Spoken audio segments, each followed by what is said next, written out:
Tayo ay nabubuhay sa mundong ito na may responsibilidad na pagyamanin ang ating pagkatao at ang ating kaisipan. Bawat hirap at pagod ay nagpapatunay ng ating pagpupursigi at pagtitiyaga. Ngunit bawat patak ng segundo ay simbolo ng paglipas ng panahon na may kaakibat din na patuloy na pagdami ng mga gawain. Mayroon pa nga ba tayong panahon upang magawa ang responsibilidad nating linangin ang ating kaisipan sa pamamagitan ng pagbabasa?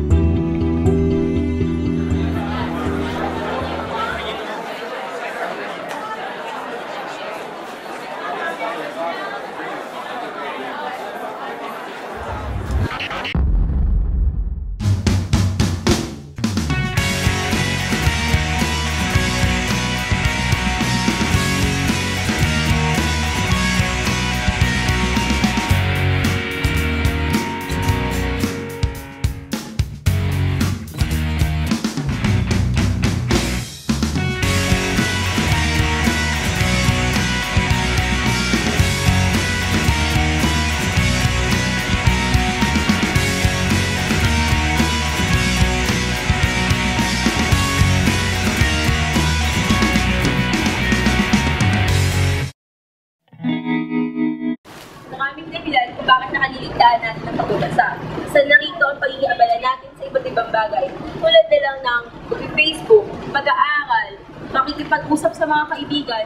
Pero, ano na nga ba talaga ang tunay na estado ng pagbabasa natin sa ating buhay? Ating tuklasin ang mga katotohanan sa likod ng mga tagang status busy.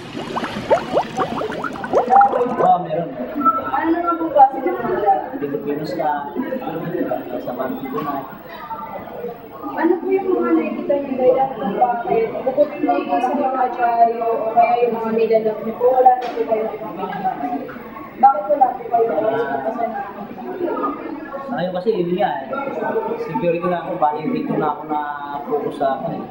Ano po mas kung may extra pera po kayo, ano po mas gusto yung benta niyo? Pagkain o libre? Pagkain. Bakit?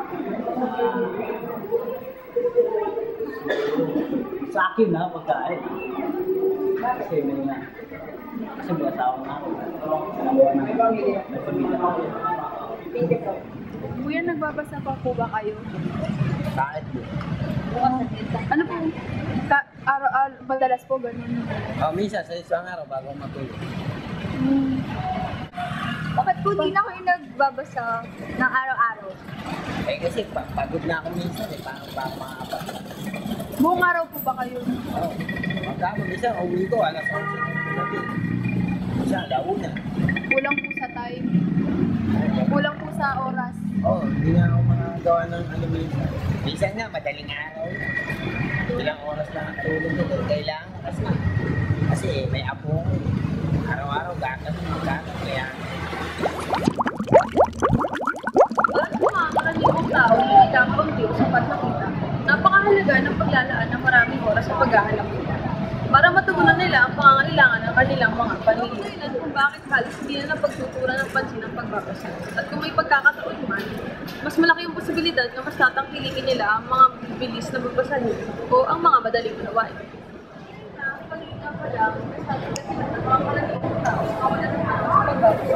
Ganun din ang dahilan ng mga ilang nakakaangat sa buhay. Okay po. Bakit po kayo nagbabasa? Nagbabasa ako. Una, para matuto. Madagdagan ang kaalaman. Pangalawa, para ma-entertain. Opo. Yan. Ano naman po ang klaseng mga babasahin yung binabasa nyo? Nagbabasa ako ng magazine para Opo. sa mga Entertainment po. Oo, entertainment. Tsaka yung mga lugar. Opo. Sa mga lugar, yung mga events, ganyan. Opo. And then, nagbabasa ako ng dyaryo, Opo. para naman sa mga balita. Opo. Nagbabasa ako ng libro. Opo. Yan. Bakit po mahalaga yung pagbabasa sa inyo? Mahalaga ang pagbabasa kasi kailangan lagi tayong Patuloy po na nagbabasa.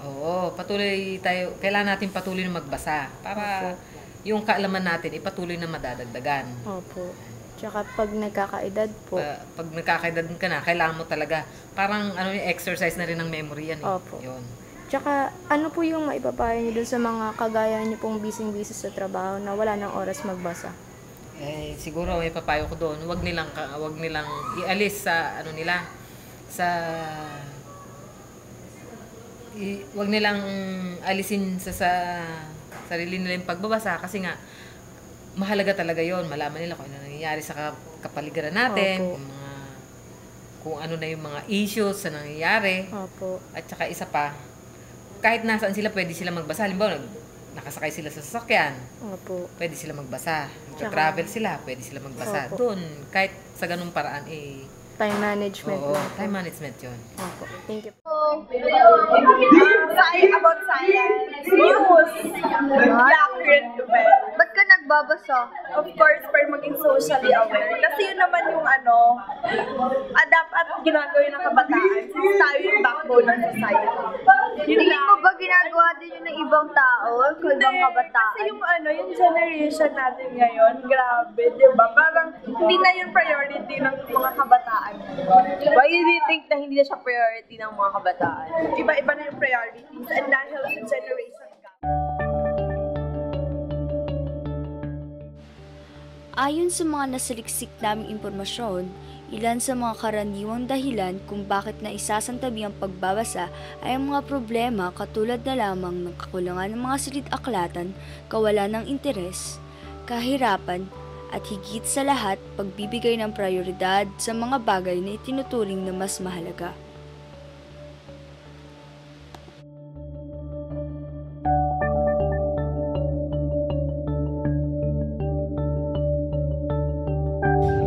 Sinasabing sa milyong-milyong mahusay na aklat sa mga aklatan, ang isang mahusay na mamabasa ay hindi pa nakakabasa ng 1% ng mga aklat sa buong buhay niya.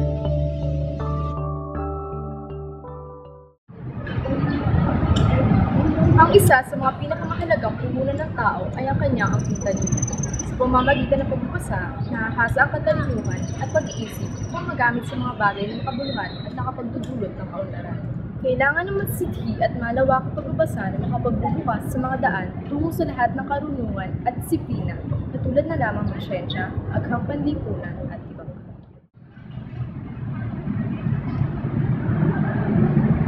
Sa napakabilis ng pag-init ng panahon, hindi ng pagpasok ng mga bagong kaalaman, mga bagong tuklas ng pamumuhay lalo sa larangan ng siyensya, teknolohiya at psikolohiya. Patuloy ang pagnaok ng kaalaman at impormasyon at dahil dito, mas dumarami ang nailalatalang babasa.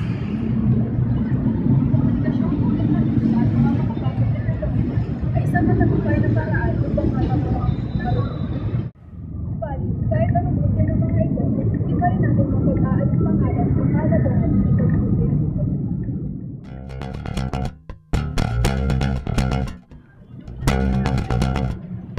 Ito ang ditong susi na magbubukas ng pinto ng karunungan at kasiyahan. Ito ay pangunahing kasangkapan sa pagtuklas ng kaalaman sa iba't ibang larangan. Lahat ng mga nangyayari sa mundo at siguro ng tao ay karaniwang kapanood sa mga aklat. Ito ay tiket sa paglalakbay sa tayos pumarating, pagkilala sa kapatog at dakilang tao hindi mo nakikita. Ito ay patnubay na landas sa mga karanasan at mithi iyong pinapangarap.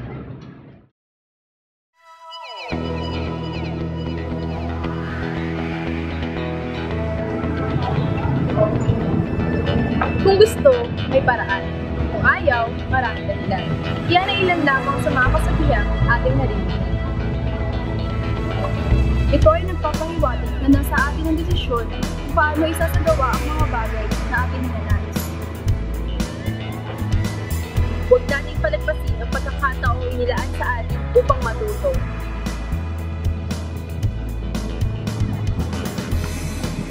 Bigyang oras ang pagbabasa upang mag-isip ng pag-aaral. Pag ang nagagabay natin sa magandang kinabukasan. At ito ang